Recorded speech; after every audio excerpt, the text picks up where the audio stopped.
All right, Joe Biden gave a State of the Union speech last night. There's a lot to say about it. So, my overall takeaway, the speech was whatever.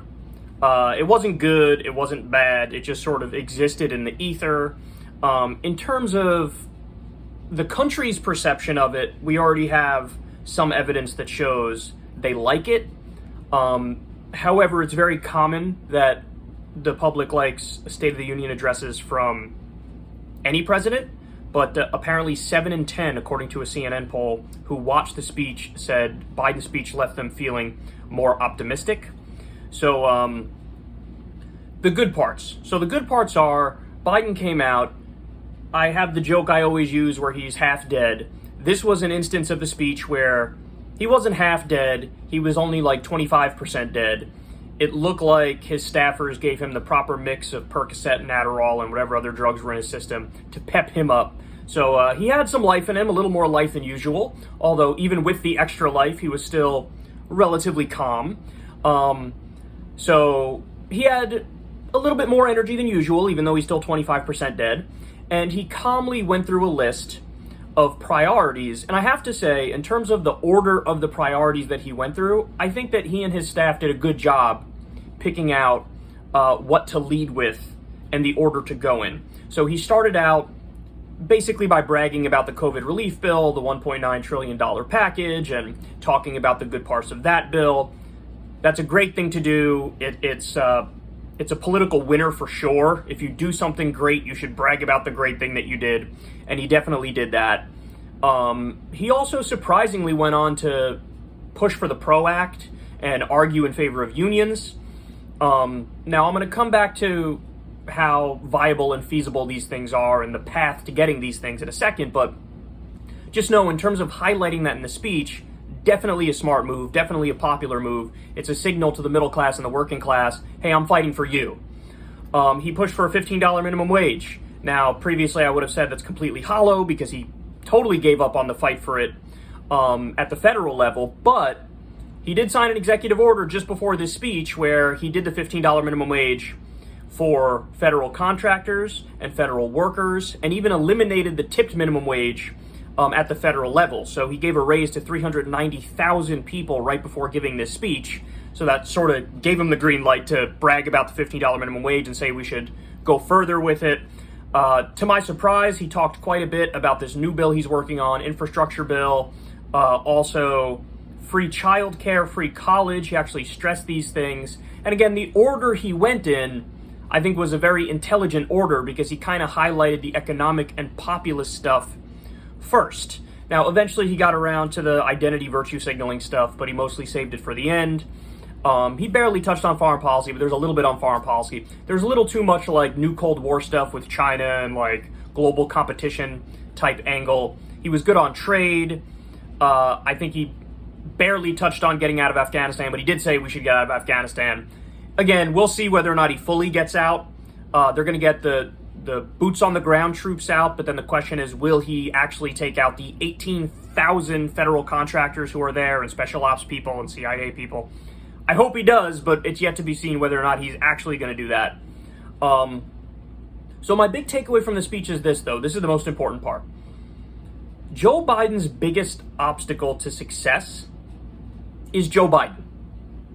He's his own biggest obstacle. And the reason for that is because the right-wing reaction was hilariously stupid. Like, these guys don't know whether they're coming or going. I've never seen the right wing be this politically impotent.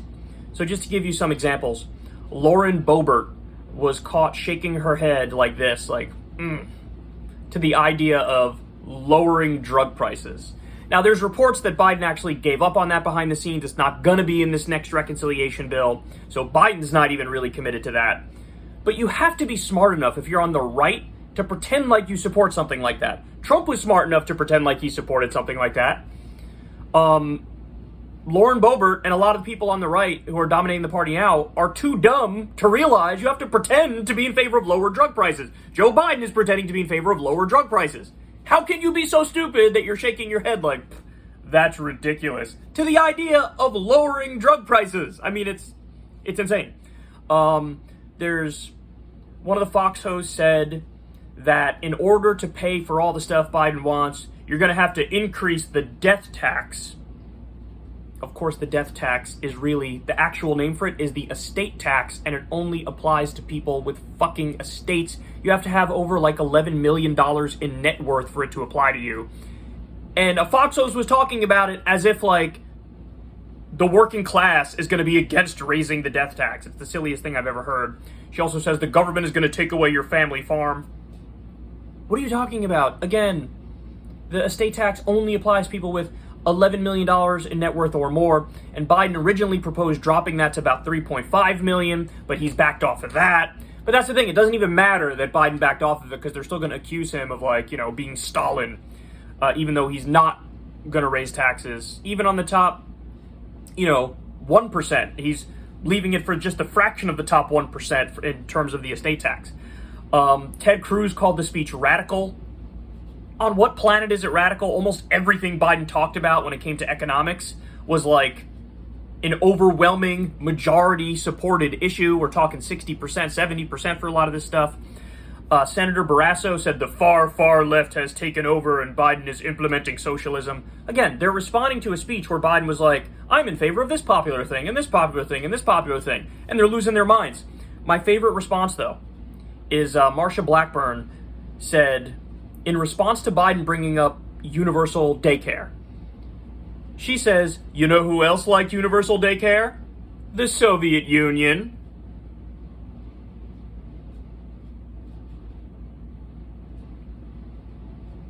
Again, I've never seen the right wing be this politically impotent. Because their whole mindset, their whole philosophy is, I'm not Biden, I hate Biden. And so they're just doing, I'll take the opposite of whatever position he's taking. But when Biden is nominally taking popular positions, you look like an idiot if you come out against it. Now again, whether or not Biden's actually for these things and whether or not we're going to get them is a separate story. But he's nominally taking popular positions, and Republican politicians are like, oh yeah? I'm for unpopular positions. Oh my God, you're so stupid. So anyway, I said the biggest obstacle to Biden's success is Biden himself. Why?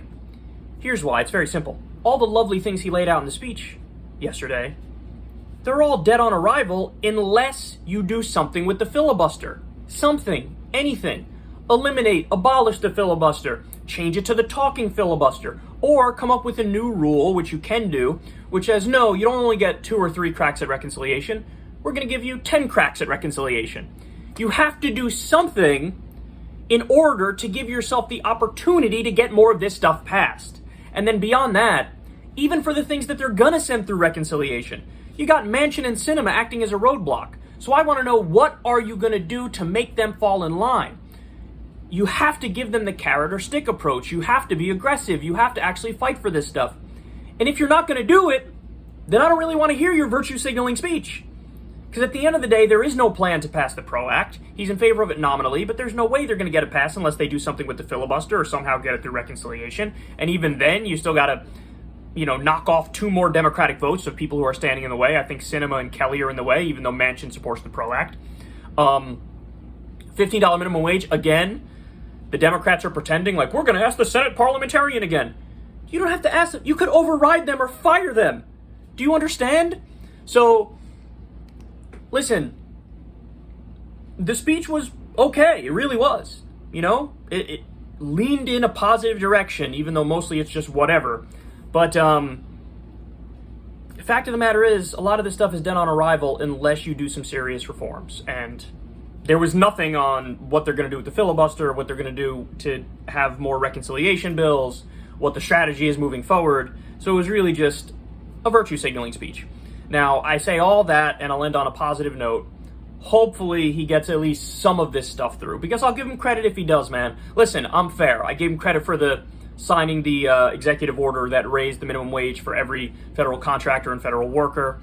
But that was big. It impacted 390,000 workers. I will give credit where it's due. But I just want to let everybody know, unless there's some real big changes, which don't look like they're on the horizon, then basically none of this stuff is going to get through. So make some changes and get at least some of this stuff through. And then listen, your approval rating will stay high. And if you don't do these things, well, then even the idiotic party that doesn't know that they have to pretend to be in favor of popular things, even they might win. But it's all on you, Joe. If you do some of these things, if you make some reforms to the filibuster reconciliation, then you'll win again, and then the Democrats will do well in the midterms. But if you don't do it, the total morons will take over. So, ball's in your court.